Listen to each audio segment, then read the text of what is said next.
नमस्कार दोस्तों, आज फिर आपका स्वागत है क्राउन इमिग्रेशन के यूट्यूब चैनल पर। तो आज की वीडियो है स्टडी इन कनाडा के बारे में रहेगी। तो कनाडा का जो जैन इनटेक है, नंबर ऑफ़ रिफ्यूज़ल्स मिली हैं, वीज़ाज़ भी आए हैं, लेकिन उतने फ्रूटफुल रिजल्ट्स नहीं रहे हैं जो एक्सपेक्टेड थे। इवन जेन्युइन स्टूडेंट थे, प्रॉपर आईएलटीएस था, उनको भी रिफ्यूज़ल देखने को मिली हैं, क्योंकि हमारी बहुत सारी वीडियोज़ आती रहती है रिफ्यूज़ल एक्सपर्ट के ऊपर। तो बहुत सारे बच्चे हमें संपर्क करते हैं, तो जब वो संपर्क करते हैं तो उनकी हम जो भी प्रोफाइल होती है उसको एनालाइज करते हैं। करने के बाद फिर हमारा दिल करता है कि हम ऐसी इन्फॉर्मेटिव वीडियो अपने सोशल मीडिया के ऊपर डालें। तो सबसे पहले मैं एक दो तीन चीज़ें आपको सजेस्ट कर दूं। अभी किसी भी कंट्री का आपने अगर वीज़ा अप्लाई करना है, उसमें सिलेक्शन ऑफ कंट्री और आपके अंदर पेशेंस और सिलेक्शन ऑफ कंसल्टेंट बहुत ही ज़रूरी है। अगर आप इम्पेशेंस हैं, इम्पेशेंस में आप अपना ही नुकसान करेंगे। अगर आप क्रोधित होते हैं, क्रोध में किसको नुकसान होता है? अपने आप को नुकसान होता है, सामने वाले का कुछ नहीं जाता। अपने आप को कूल करने की कोशिश करो। जब भी आपको कोई भी प्रॉब्लम आती है तो उसका सॉल्यूशन फाइंड आउट करने की कोशिश करो इंस्टेड ऑफ एंगरनेस दिखाने की। उसमें आपका खुद का नुकसान है, ये समझने की कोशिश करें। चाहे आप किसी भी टाइप का वीज़ा अप्लाई कर रहे हैं, या कोई भी वर्क कर रहे हैं, या कोई भी बिजनेस चला रहे हैं, उसके अंदर ये बहुत ही एथिक है, ये बहुत ही इम्पोर्टेंट है अगर आपने लाइफ में सक्सेस होना है। ये एक मैंने आपको सजेशन दे दिया।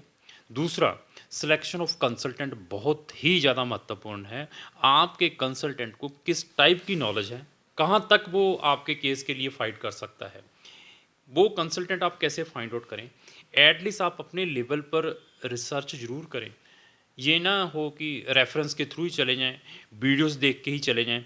वीडियोस भी देखते हैं, अगर आप रेफरेंस भी आपको कोई प्रोवाइड करता है, एटलीस्ट उस पर्सन की स्टैंडिंग चेक करें, उसका नॉलेज चेक करें, आइदर उसके सोशल मीडिया के थ्रू, आइदर उसके पास जो फिज़िकली डिस्कशन होती है उसके थ्रू, इवन अपने क्वेश्चन लिख कर ले जाइए। देन आप अपने कंसल्टेंट का सिलेक्शन करें। ये नहीं है कि सिर्फ वीज़ा ही दिखाए, आपको बार बार वीज़ा ही दिखाए। वीज़ा का मतलब सिर्फ ये एक हमारा ही चैनल ऐसा है जो फैक्ट बताता है, और हम ही इस इंडस्ट्री के अंदर जो फैक्ट बताते हैं। अगर मेरे भी रिफ्यूज़ल आते हैं तो आई एम टेलिंग ये मेरे बच्चे का रिफ्यूज़ल आया है, आप देख लीजिए जितनी भी वीडियोज़ हैं। क्यों? कारण क्या है कि फैक्ट सुनने की कोशिश करें, उसको मतलब समझने की कोशिश करें। वीज़ा किसी के भी हाथ में नहीं है, बट आपका अगर कंसल्टेंट अच्छा है तो आपको बेस्ट से बेस्ट ऑप्शंस दे सकता है, आपके वीज़े के ऊपर फाइट करके दे सकता है। अगर कंसल्टेंट ही बेचारा झोला छाप है, सड़क छाप है, सिर्फ उसको मेरे जैसे बोलना ही आता है, कलम में पावर नहीं है, तो कुछ नहीं कर पाएगा। अभी इतनी बड़ी कंट्री को हम रिप्रेजेंट कर रहे हैं, कनाडा, यूएस, व्हाट्सएवर कंट्री को। अगर आपके कंसल्टेंट का माइंड नहीं है, उसकी कलम के अंदर पावर नहीं है, वो अच्छी एक रिप्रेजेंट नहीं बना सकता, तो आपके केस के ऊपर कैसे फाइट करेगा? आप हमारे पास आएँ, मैं आपको इमीडिएटली आपके केस का रिफ्यूज़ल देखने के बाद, आप 10 पेज का आपका लेटर है ना, आपने 10 पेज की एसओपी बनाई, 2 पेज की एसओपी बनाई है, मैं उसको 5 मिनट लगाऊंगा रीड करने में, और इमीडिएटली आपको बता दूंगा कि इसके अंदर क्या शॉर्टकमिंग है और क्या क्या चीज़ें इसके अंदर डालनी चाहिए। क्यों? क्योंकि हम डेली चीज़ें पढ़ते हैं।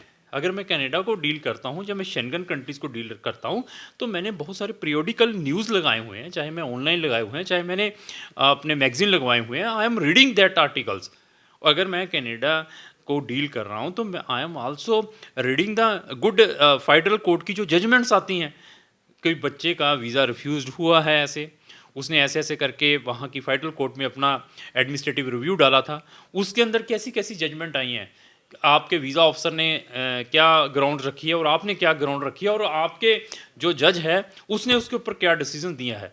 ऐसी-ऐसी चीज़ें पढ़ने के बाद इस टाइप की चीज़ें आपकी रिप्रेजेंटेशन के अंदर, आपके जो कवरिंग लेटर बनाते हैं उसके अंदर हम कोट करते हैं, जो रिफ्यूज़ केसेस होते हैं। अगर आपका वो कंसल्टेंट इस टाइप की मेहनत करता है तो मैं आपको 100% हाथ जोड़ के कहूँगा कि आप उसके थ्रू आप अप्लाई करने की कोशिश करें।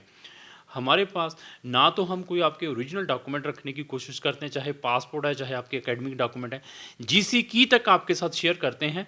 आपका जीआईसी अकाउंट जो खुला हुआ है वो किस ईमेल से खुला हुआ है वो भी आपके पास शेयर रहती है।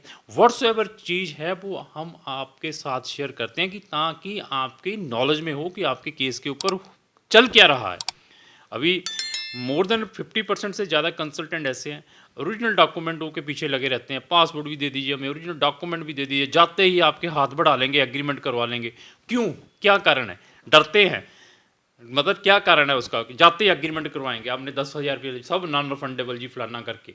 ऐसे ऐसे एग्रीमेंट जो कंसल्टेंट कराते हैं, तो आप उनके बारे में देखिए कि वो आपके केस के ऊपर क्या करेगा। वो इट मीन्स ट्राई करेगा आपके केस के ऊपर, जो जाते ही कहेगा कि पहले एग्रीमेंट पे साइन करो सारे पेपरों के ऊपर।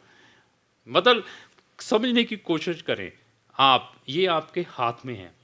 अभी आपने कनाडा का स्टूडेंट वीज़ा भी अप्लाई करना है। Leave it about Canada, you can ask me the question from 100 countries, I will tell कि वहाँ पर जाने के लिए अगर आपने स्टूडेंट वीज़ा पर जाना है कि दीज डॉक्यूमेंट वी नीड, वहाँ की these are the university, these are the program as per your profile, हम वहाँ पर आपका केस अप्लाई करेंगे। आपकी प्रीवियस हिस्ट्री कैसी है, आपके परसेंटेज 45% हैं, आप मेरे पास आए हैं कनाडा का अप्लाई करने के लिए, 6.5 बैंड है सर, अप्लाई करिए। मैं पहले आपको यही बताऊंगा, आपके केस में 50-50 चांसेस है कनाडा के, डालना है तो डाल लीजिए। आप एक ओवर क्वालिफाइड स्टूडेंट है, बीटेक की हुई है, आपके 65% मार्क्स हैं, आपके बाद आपका 2 या 3 साल का गैप है और आपके 6.5 बैंड है, तब भी मैं आपको कहूँगा कि आपका केस 50-50 है, आपका लक रहेगा। ऐसा नहीं है कि आप आ गए तो हम सब केस रजिस्टर्ड करेंगे। लेकिन साथ में मैं ये ज़रूर कहूँगा कि सब्स्टिट्यूशन आपने साथ में ऑप्शन ज़रूर रखना है अनदर कंट्री का, अगर आपने फॉरेन कंट्री में जाना है। क्यों? हमें मालूम है, अभी अभी का रिजल्ट देखिए, नंबर ऑफ रिजेक्शंस आई हैं जेन्युइन स्टूडेंट्स की भी। तो मैं आपके केस को जो ओवर क्वालिफाइड, क्योंकि कैनेडियन जो इमिग्रेशन है IRCC है, उनकी डिक्शनरी में स्टूडेंट किसको कहते हैं कि those are recently pass out, उनको they are giving the top priority. जिन्होंने रिसेंटली 12th की है, साथ में 6 ईच है, तो जिसके परसेंटेज मोर देन 65% है, they are giving the priority to them. तो फर्स्टली उनको तो वो इमीडिएटली गिविंग द डिसीजन, उनको भी रिजेक्शन देखने को मिलती है। ऐसा नहीं कि उनके भी 100% वीज़ाज आते हैं, firstly priority giving to them visas के लिए।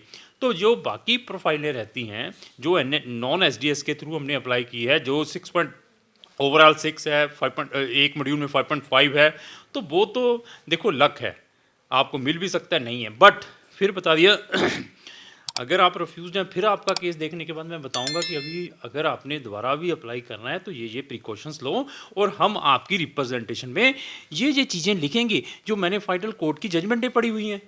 तो ये आपका वो कंसल्टेंट लिख देगा, अगर लिख सकता है तो मैं फिर कहूँगा कि प्लीज़ उसको अप्लाई करें। हर एक चीज़, मतलब हर एक फाइल, इधर मैं छोटी सी कंट्री में डालूँ या बड़ी कंट्रीज में जाऊँ, जब तक मेरे थ्रू रूटेड नहीं होती तब तक मैं वो फाइल को कहता हूँ कि एम्बेसी में नहीं भेजना है। हर एक क्लाइंट मुझसे मिलके जाता है, चाहे उसकी इंटरव्यू है, चाहे उसकी कोई फाइल है। यहाँ पे कंपनी के मालिक को मिलने की एक्सेसिबिलिटी इतनी इजी है, तो वहाँ पर देखने की कोशिश करें।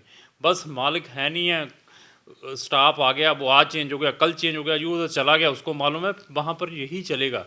और प्रायोरिटी देते हैं जो क्लाइंट हमारे साथ रजिस्टर्ड होता है, 10 बार मैसेज करता है, 20 बार मैसेज करता है, बताने की कोशिश करते हैं कि हाँ हाँ ऐसा ऐसा करेंगे। लेकिन आप में भी पेशेंस चाहिए। आज हमसे केस रजिस्टर्ड करके गए हैं, कल घर से फ़ोन, सर मेरा केस डाल दिया, सर आगे क्या हुआ। पेशेंस भी रखनी है आपने। अगर कोई अप एंड डाउन, देखिए जो वीज़ा है, it is not in the hand of any consultant. हाँ, आपके अंदर पेशेंस हैं तो आपको जो आपका अच्छा कंसल्टेंट है वो गुड ऑप्शंस प्रोवाइड कर सकता कि हम अभी आपके लिए ये कंट्रीज़ में डालेंगे। अगर आपको वो ऑप्शन एक्सेप्टेबल है तो then you will proceed the applications.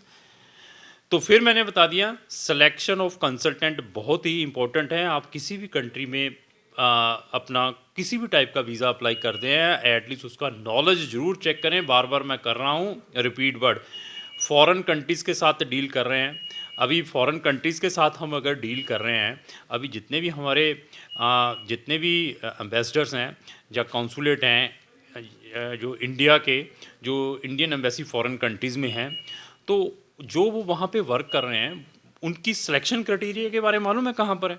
ये UPSC का एग्ज़ाम होता है, यूनियन पब्लिक सर्विस कमीशन का। यूनियन पब्लिक सर्विस कमीशन के अंदर 1, 2, 3 पार्ट है अलग अलग। अच्छा, जिसकी मेरिट हाईएस्ट बनती है, जो बिल्कुल क्रीम वाले बच्चे होते हैं उनको फॉरेन सर्विसेज में जॉब मिलती है, उनको मिलती हैं, वो क्रीम लोग बनते हैं जो ये एम्बेसी में एम्बेसडर लगते हैं या सेक्रेटरी लगते हैं। तो जिनका थोड़ा मेरिट कम आती है वो एडमिनिस्ट्रेटिव सर्विसेज में आ जाते हैं, कोई यहाँ पे डिप्टी कमिश्नर लग गया। जो उससे कम आता है वो आईएएस बनता है, इंडियन पुलिस सर्विसेज में आ जाते हैं जो आईपीएस होते हैं। तो आप ये देखिए कि हम किनके साथ डील कर रहे हैं, क्रीम लॉबी के साथ। जो एम्बेसीज है क्रीम लॉबी है, वो कंट्रीज़ को रिप्रेजेंट कर रहे हैं। क्या हम उनको बेवकूफ़ बना सकते हैं कोई फेक डॉक्यूमेंट लगाकर? उनकी कलम की कितनी पावर है, उनको इंग्लिश के बारे में कितना नॉलेज है। उनको अगर आपको इंग्लिश ही नहीं लिखनी आती, आपको रिप्रेजेंटेशन ही नहीं बनानी आती, तो ही विल लफिंग कि इस बच्चे ने क्या पढ़ने के लिए जाना है, इसको तो पता ही नहीं है उड़ा एड़ा। तो एटलीस्ट समझने की कोशिश करें। कंसल्टेंट, सिलेक्शन ऑफ कंसल्टेंट और बहुत ही इंपॉर्टेंट है। तो क्राउन इमिग्रेशन के थ्रू अगर आप किसी भी कंट्री का वीज़ा अप्लाई करना चाहते हैं, कनाडा का भी अप्लाई करना चाहते हैं, चाहे आपका टूरिस्ट वीज़ा है, टूरिस्ट वीज़ा की भी अभी कुछ दिन पहले मैंने वीडियोस डाली थी, तो उसमें भी हम आपकी हेल्प कर सकते हैं। चाहे वो सुपर वीज़ा है, चाहे कैन प्लस वीज़ा है, इवन आपने वैसे टूरिज़्म के लिए जाना है तो उसमें भी हम आपकी हेल्प कर सकते हैं। और सितंबर का मेजर इनटेक उनका भी ओपन हो चुका है, और कोशिश करें जो उनके मेजर टेक है जैन मई और सितंबर वालों में अप्लाई करने की कोशिश करें। प्रोफाइल बताएं, रिफ्यूज़्ड भी हैं ऑलरेडी, तो आपको मैं बेटर सजेस्ट कर सकता हूं, क्योंकि मेरे पास 100 कंट्रीज़ के ऑप्शन है। अगर कनाडा का ऑप्शन नहीं भी मिलता तो we can send on those country which are stronger than Canada. I will suggest कि आप यहाँ पर डालिए। तो अगर आपका एम फॉरेन कंट्री में जाने का है, पहले तो अवॉइड करता हूँ, इंडिया इज़ द बेस्ट, यहाँ पर कुछ करें, इतनी पॉपुलेशन है, इतना कुछ है जहाँ पर आप उससे ज़्यादा काम कर सकते हैं। लेकिन आज की डेट में ट्रेंड ही ऐसा बन गया है, बच्चा भी और पेरेंट्स भी एक दूसरे को देखे सारे के सारे कह रहे हैं कि हम फॉरेन कंट्रीज़ में भेलें। चलो एनी हो जाना है तो हमारी कंपनी आपको एक बेस्ट सर्विसेज प्रोवाइड कर सकती हैं, ये मुझे अपना इस लेवल का कॉन्फिडेंस तो है। तो एनी हो, अगर आपकी डेस्टिनेशन किसी भी कंट्री में हायर स्टडी की है तो आप इमीडिएटली हमें संपर्क कर सकते हैं। इस टाइप की इन्फॉर्मेटिव वीडियोस मैं डेली अपने सोशल मीडिया पर अपलोड करता रहता हूँ, और आप चाहते हैं व्हाट्सएप पर वीडियो मैं अपने सोशल मीडिया पर अपलोड करूँ, उसकी नोटिफिकेशन सबसे पहले आप तक है, तो आप इमीडिएटली हमारे सारे के सोशल मीडिया को फॉलो कर लें। Thank you.